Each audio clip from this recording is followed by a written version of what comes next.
ပါဆက်ဖုန်းကြည့်မင်္ဂလာရှိပါစေကျွန်တော်ပထမဆုံးဒီကေတီချင်းရတဲ့အချိန်မှာကျွန်တော်ကပြည့်ညက်ထဲကလာတဲ့လူပေါ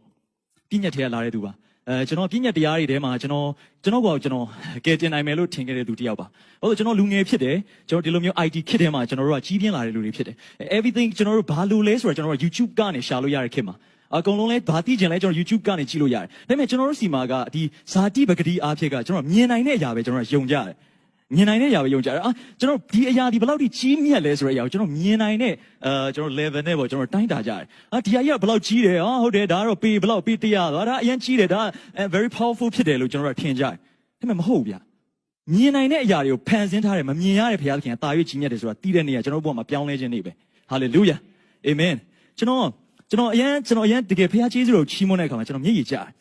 ဘာလို့လဲဆိုတော့ကျွန်တော်လွန်ခဲ့တဲ့နှစ်ကကျွန်တော်လမ်းပြောင်းနေတယ်ပေါ့ဗျာကျွန်တော်အရင်ကိုငါကဲတင်နိုင်တယ်ကျွန်တော်အရင်ကျွန်တော်ကုသိုလ်တွေလုပ်တယ်ပေါ့ဒါပေမဲ့ကုသိုလ်လုပ်ပေမဲ့ကျွန်တော်မကောင်းတဲ့အရာကုသိုလ်တပည့်ငရဲတပိတ်တာပေါ့ဗျာဘာလို့လဲဆိုတော့ကုသိုလ်လေးတော့လုပ်နေပါတယ်ဒါပေမဲ့မကောင်းတဲ့အရာတွေကျွန်တော်နေ့တိုင်းအပြစ်တွေကကျွန်တော်ကျူးလွန်နေတယ်ကျွန်တော်ဘက်မှာလူတိုင်းကအပြစ်ကျူးလွန်ကြရလေနော်အပြစ်မွေးကလေးကကျွန်တော်အပြစ်ဆိုတဲ့ဗီဇကျွန်တော်ခန္ဓာကိုယ်ထဲမှာပါလာပြီးသားကျွန်တော်ဇာတိထဲမှာဒါပေမဲ့ကျွန်တော်ကနေ့တိုင်းအပြစ်လုပ်တယ်တခါကျရင်white lie ပေါ့မလိန်တဲ့နေရာလေးလည်းကျွန်တော်လိန်တယ်ဓမ္မချမ်းဟောင်းထဲမှာဆိုဘာပြောထားလဲဆိုတော့မိဘကိုပြန်ပြောတဲ့သူကတင်းချိုင်းမြေကိုခေါ်သွားပြီးတော့တယောက်တစ်ချက်ခဲနဲ့ပေါက်ရတယ်ကျွန်တော်ဆိုခဏပေါက်ခံမှတင်တယ်နော်အဲ့တော့ဒါပေမဲ့အဲ့အချိန်မှာဘာဖြစ်လို့လဲကျွန်တော်ကောင်းသောအကျင့်ကိုကျွန်တော်ကျင့်ချင်ပါတယ်တကယ်လဲကျင့်ဖို့ကြိုးစားပါတယ်ဒါပေမဲ့ကျွန်တော်ခန္ဓာကိုယ်မလိုက်နိုင်ဘူးပြည့်ညက်တရားအရင်ကောင်းပါတယ်ပြည့်ညက်တရားအရင်ပြည့်စုံပါတယ် very perfect very beautiful တကယ်ကိုပြည့်စုံတယ်အရင်လှပါတယ်ဒါပေမဲ့ကျွန်တော်တို့ကမလှပါတာဗျာကျွန်တော်တို့မလှပါဘူးတကယ်ကိုမလှပါဘူးဘာလို့ကျွန်တော်တို့မလိုက်နိုင်ဘူးဒီခေတ်ကဘိုးဆိုးတယ်ဘာကြောင့်လဲဆိုတော့ကျွန်တော်တို့တွေကဘဲရမဆိုကျွန်တော် online ကနေပြီးတော့ကျွန်တော်တို့အရင်ပေးတဲ့မားတဲ့ message တွေလည်းဖြစ်မယ်ဟုတ်တယ်မလားမကောင်းတဲ့ຢာတွေဆိုတော့ကျွန်တော်အရင်မြင်ရလွယ်ပါတယ်အဲ့ဒီခါကျတော့ကျွန်တော်တို့မှာအပြစ်လုပ်ဖို့ຢာခိုင်တော့ပိုများပါတယ်ပိုများတဲ့အခါမှာကျွန်တော်တို့ကပြည့်ညက်တရားဒီကျွန်တော်တို့ဒီ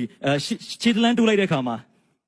သူဒီခြေတလန်းလိုက်တိုးပါမယ်ကျွန်တော်နောက်ဆုတ်တဲ့အခါမှာသူလည်းလိုက်ပြီးတော့နောက်ဆုတ်မှာဖြစ်တယ်အဲ့တော့ကျွန်တော်ကပြောချင်တာကတော့ကျွန်တော်အပြစ်ထဲကမလွတ်မြောက်နိုင်ခဲ့ဘူးဒါပေမဲ့ကျွန်တော်ကကျွန်တော်လိန်နေတာပေါ့ဗျာငါအပြစ်ငါတော့တကယ်ငါအဲ့အပြစ်ကဒီနေ့မနေ့ကအဲ့အပြစ်လုပ်လိုက်ဒီနေ့ငါမလုပ်တော့ဘူးဆိုရင်နောက်တစ်နှစ်လောက်မလုပ်တော့ဘူးဆိုဒါငါတစ်နှစ်တော့မဟုတ်ပါဘူး2ရက်ပေါ့နော်2ရက်အဲ့တော့ငါဒီအပြစ်ထဲကလွတ်သွားပြီလို့ကျွန်တော်ကထင်တယ်တကယ်စစ်မှန်တဲ့အဖိုးခါမပြရသေးဘူးလေအဲ့ခါကျတော့ကျွန်တော်ကအထက်ကဝိညာဉ်ကနေပြီးတော့ကျွန်တော်ကိုဘယ်လိုပြောမလဲholy မဖြစ်ဘူးပေါ့ဗျာအဲ့ခါကျတော့ကျွန်တော်တနေ့မှာကျွန်တော်အရန်လမ်းပြောက်တယ်ကျွန်တော်ဘာမှငါအားကိုးနိုင်တယ်ငါလုံးမဖြစ်မယ်ဆိုလူတယောက်ကကျွန်တော်အရန်လမ်းပြောက်သွားတယ်ကျွန်တော်အနာဂတ်တွေမရှိတော့ကျွန်တော်ဘာလုံးရမှမသိတော့ဒါနဲ့မှပတ်စံ200ပဲရှိတယ်ပတ်စံ200ပဲရှိတယ်ဟာကျွန်တော်ဒီပေါ့ကျွန်တော်အရင်တော့အားကိုးတဲ့အရာတွေအများကြီးရှိတာပေါ့ဒါပေမဲ့ကျွန်တော်ဒီလိုတော့မပြောတော့ဒါပေမဲ့အဲ့အရာတွေထဲမှာကျွန်တော်လိုက်ပြီးတော့အကူကြီးတောင်းတယ်ဟာကိုလည်းလုံနေတာပဲဒါပေမဲ့ဘာလို့ငါဒီဒုက္ခရောက်တဲ့ချိန်တောင်ငါဘယ်သူမှမကြည့်တာလဲပေါ့အဲ့အချိန်မှာကိုကဘယ်လိုပြောရမလဲကိုစိတ်ပြက်တယ်ဝမ်းနေတယ်ဘာလို့ကိုအရင်တော့လူတွေကကျွန်တော်လူတွေကဘယ်လိုပြောရမလဲအောင်မြင်မှုရှိတဲ့အချိန်လူတယောက်ကောင်းတဲ့အချိန်တွေတခုမှလူတယောက်ဟာဘာလို့လဲဘာလို့ပြရမလဲဒါပေမဲ့ကျွန်တော်တို့ဘာမှမရှိတဲ့အချိန်မှာတို့ကလည်းကျွန်တော်တို့ဘာမှမလုပ်ပေးတော့လူဒီကားတဲ့အချင်းကိုသာကြည့်တတ်၏တဲ့ထာဝရဘုရားသည်တဲ့နှလုံးကိုကြည့်၏တဲ့အဲ့တော့အဲ့အချိန်မှာကျွန်တော်ဘယ်သူကယ်မလဲလို့ကျွန်တော်လိုက်ရှာတာပေါ့ဗျာ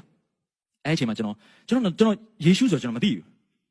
ခရစ်တော်ယေရှုဆိုကျွန်တော်ကြားပဲကြားဘူးတာဒါပေမဲ့ကျွန်တော်မသိဘူးကျွန်တော်တို့ကဒါကြီးကကျွန်တော်တို့ဒီကြီးပြင်းလာတဲ့ community တခုက like brainwash ကျွန်တော်တို့အနေနဲ့ဒါကြီးက like မကောင်းဘူးတခုလိုမျိုးကျွန်တော်စိတ်ထဲမှာပဲသိတယ်ပေါ့ဗျာအဲ့ဒါပေမဲ့ကျွန်တော်ဒီအထဲကနေကျွန်တော်လုံဆော်တယ်ယေရှုကယ်နိုင်တယ်ဟာနည်းနည်းထူးဆန်းတယ်နော်ဒီထည့်ကြည့်အဲ့ဟုတ်ပြီဗျာ challenge ပေါ့ကိုရောလောက်မခေါ်ပါဘူးယေရှုဖေကယ်နိုင်တယ်ဆိုကျွန်တော်ပြကျွန်တော်ယုံကြည်မယ်ကျွန်တော်အခုလမ်းပြောင်းနေတယ်ကျွန်တော်ဘယ်သူမှမကယ်တော့ဘူးဒါပေမဲ့ကယ်နိုင်တယ်ဆိုရင်ကျွန်တော်ပြပေးကျွန်တော်ယုံကြည်မယ်ပတ်စံနေရပဲရှိရနော်ပတ်စံနေရပဲရှိဒါပေမဲ့နောက်နေ့မနေ့လဲကြောက်ကျွန်တော်ဒီအလုပ်တစ်ခုကိစ္စနဲ့ပေါ့နော်ဖုန်းဆက်လာတယ်အဲ့ရနဲ့ကျွန်တော်နဲ့ပတ်စံနေရောလမ်းကျွန်တော်တို့အခွင့်လမ်းတွေဒုက္ခကြီးပေါ်လာဟုတ်လားပေါ့အဲ့အချိန်မှာကျွန်တော်စပြီးတော့ခရစ်တော်ယုံကြည်ဖြစ်တယ်ဒါပေမဲ့ကျွန်တော်ဘဝမှာကျွန်တော်က Christian community မရှိတဲ့အခါမှာကျွန်တော်ဘယ်လိုဆူတောင်းအောင်လဲကျွန်တော်မသိဘူးကျွန်တော်ဘယ်လိုဖျောက်ဒီလိုဆူတောင်းလဲဂျေဇုတော်ချီးမွမ်းနေဆိုတော့လည်းကျွန်တော်မသိဂျေဇုတင်ရကောင်းမယ်ကျွန်တော်တို့နာ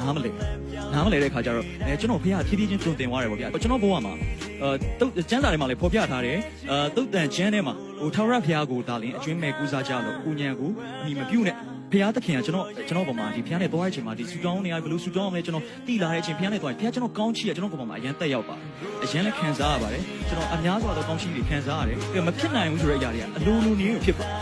ခြေတွေထက်ကိုကြော်လွန်ပြီးတော့ဖြစ်ပါဒါပေမဲ့ကျွန်တော်တရက်တကြတော့ကျွန်တော်ဘုရားစကားတန်နေကျွန်တော်ကြားတော့ကျွန်တော်တစ်လောက်ကြာသွားပါ အဲ့ဒီမှာကျွန်တော်စိတ်ထဲမှာကျွန်တော်ရဲ့ဒီတဲမှာဖခင်ကိုဆူတောင်းဖို့ကျွန်တော်စိတ်ထဲမှာဝင်လေးလာဘာကြောင့်လဲဆိုတော့ဖခင်ကျွန်တော်စကားမပြောတော့ဘူးစကားမပြောတော့ကျွန်တော်ကအရင်ကပြည့်ညက်ထဲကလာတာဖြစ်တယ်စာတန်အဲ့အရာကိုအရန်ကိုကျွန်တော်တို့ကိုဘယ်လိုပြောမလဲအရန်ကိုဖြစ်စီခြင်းတဲ့အရာဖြစ်တယ်လို့ကျွန်တော်စိတ်ထဲမှာခံစားရတယ်ဖခင်စကားမပြောတော့ဟာဖခင်စကားမပြောတော့ဖခင်ငါ့ကိုမချစ်တော့ဘူးဖခင်ငါဘာအမားလုံးမိလို့လဲဖခင်ကိုနေ့တိုင်းဆူတောင်းနေတယ်ဖခင်စီရဲ့စကားတန်ကျွန်တော်ကြားတော့ကျွန်တော်စိတ်ထဲမှာတစ်ချက်ချဆုံးဖြတ်လိုက်ဘာလဲဆိုတော့ငါဖခင်ငါ့ကိုချစ်ချင်မချစ်ချင်ငါတော့ဖခင်ကိုချစ်တယ်ကွာငါဆူတောင်းမယ်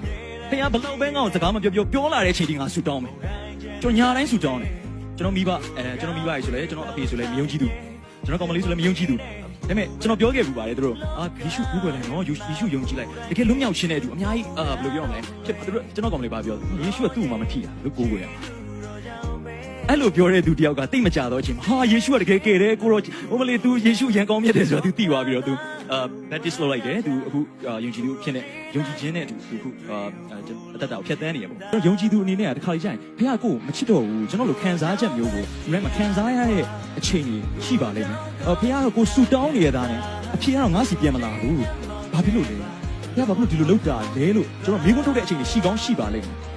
အဲ့ဘုရားမှာစီစဉ်ရှိလို့ဆိုတော့ကျွန်တော်ဘုရားပေါ်ပြခဲ့တယ်။ဘာကြောင့်အဲ့ဒီအချိန်မှာကျွန်တော်ဘုရားမချစ်တော့ဘူးဆိုတဲ့အချိန်မှာကျွန်တော်တို့ဟာပြည့်ညက်တရားတွေလုတ်ပြီးသားကျွန်တော်တို့မှားလို့ကျွန်တော်တစ်ခုခုလုတ်တာမှားသွားလို့ဆိုတဲ့အရာမျိုးကျွန်တော်တို့မှမရှိဘူး။ဘုရားသခင်ကြီးကျွန်တော်တို့ပြည့်ညက်တရားတွေကင်နှုတ်ပြီးသားဖြစ်။စာတန်ရဲ့လက်နက်ကကျွန်တော်ခံစားရတာသူကကိုယ့်ကိုယ်ကိုအပြစ်တင်တယ်သူကကြိုက်တယ်။ကျွန်တော်တို့ကိုယ့်ကိုယ်ကိုအပြစ်တင်လေဘုရားနဲ့ဆူတောင်းအောင်မှာကြောက်လာလေတွန့်လာလေဘုရားနဲ့ဝေးလာလေသူကနေရာယူလို့ကောင်းလာအဲ့ဒါကိုကျွန်တော်ဘုရားအရင်တင်ပေးတဲ့အချိန်မှာကျွန်တော် ID ကျေးဇူးတော်နဲ့ပတ်သက်တယ်ကျွန်တော်ဟာဒီဓမ္မချမ်းဟောင်းထဲမှာဆိုအသားအရေးပြားလိချင်းတွေပါမယ်ကျွန်တော်တပါးသောမျိုးသားတွေဆိုကျွန်တော်ဒီကျေးဇူးတော်ခံစားခွင့်မရှိဘုရားရဲ့ကောင်းချီးကိုခံစားခွင့်မရှိဒါပေမဲ့ကျွန်တော်ယေရှုအားဖြင့်ကျွန်တော်တို့လွတ်မြောက်ခြင်းကိုရတာဖြစ်တယ်ဟာလေလုယာအာမင်အဲ့ဒါကိုကျွန်တော်သိလိုက်ရတဲ့အချိန်မှာကျွန်တော်ယူပါယုံမြင်ဟောကျွန်တော်ဒီစင်ရုပ်ကြည့်နေနေကျွန်တော်ယေရှုလဝကတိုင်မှာအသေးခံနေတဲ့ဟာကိုကျွန်တော်အနီးကပ်မြင်တယ်အောက်မှာဝိယုံနေတဲ့လူတွေကဘုရားကို praise လုပ်တယ်အဲ့ကျွန်တော်မျိုးလုံးမှာပိတ်ထားတာမဟုတ်မျိုးလုံးဖွင့်ထားရတာနဲ့ကျွန်တော် vision ကပြောင်းသွားတယ်ဟာလေလုယာအာမင်အဲ့ချိန်မှာကျွန်တော်တို့လွတ်မြောက်ခြင်းအဲ့မှာဆိုတော့ကျွန်တော်သိလိုက်ရကျွန်တော်အရန်ပျော်သွားတယ်ဟုတ်ဆိုကျွန်တော်ယုံကြည်သူတွေအသက်တာမှာဂျေဇုတော်ချီးမွမ်းနေတဲ့အချိန်တွေရှိတယ်ဒါပေမဲ့ဂျေဇုတော်ကိုတကယ်အစစ်မှန်တဲ့ဂျေဇုတော်ကိုမြည်နေတဲ့အခါမျိုးရှိတယ်တကယ်ကြီးမားတဲ့ကိုယ်တော်လုပ်ပြီးသားအရာကိုကျွန်တော်မိသွားတယ်ရှိမိဝအောင်စာတန်ဖြစ်စေခြင်းတဲ့အခါရှိပါတယ်ဟုတ်ဘုရားသခင်ကကျွန်တော်တို့ပေးပြီးသားအရာဘုရားသခင်အချိန်ကဘယ်တော့မှနောက်မကြောက် तू ပေးရမယ့်အချိန်မှာ तू သိတယ်ဘယ်အချိန်ပေးရမလဲဆိုတာ तू သိတယ်အဲ့ဒါပေမဲ့ကျွန်တော်ဘုရားကိုယုံကြည်ဖို့ပဲလိုအပ်တယ်ဘုရားသခင်ကိုအကျွမ်းမဲ့နှလုံးသားနဲ့ကိုးစားကြတော့ဆိုတဲ့စကားတွေမှာဖះကိုကိုးစားရမယ်ဖះပြောတဲ့အရာကိုမဖြစ်နိုင်လဲဖះမှာအနောက်မှာဖြစ်နိုင်တဲ့အခွင့်အရေးနဲ့အင်အားကဉာဏ်ပညာကလိုက်လာပြီးသားအဲ့တော့ကျွန်တော်တို့ကဖះစကားကိုနားထောင်လို့ကျွန်တော်တို့လမ်းမားတယ်ဆိုတဲ့အရာဘယ်တော့မှဖြစ်မလာဘူးအဲ့တော့ကျွန်တော်ခွန်အားပေးချင်တာဒီဖះစကားကိုနားထောင်ပါ